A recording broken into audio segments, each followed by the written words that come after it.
కర్నూలు జిల్లా మంత్రాలయంలో ఇన్ని రోజులు చుక్క నీరు కూడా లేక వెలవెలబోయిన తుంగభద్ర నదికి కర్ణాటకలో కురుస్తున్న భారీ వర్షాలకు ఎగువన ఉన్న తుంగభద్ర నదికి జలకళ సంతరించుకుంది.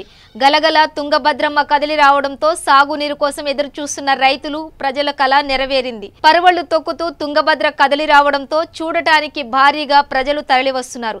నదీ పరివాహక ప్రాంతాల్లో ప్రజలు అప్రమత్తంగా ఉండాలని రెవెన్యూ, పోలీస్, శ్రీమఠం అధికారులు హెచ్చరికలు జారీ చేశారు.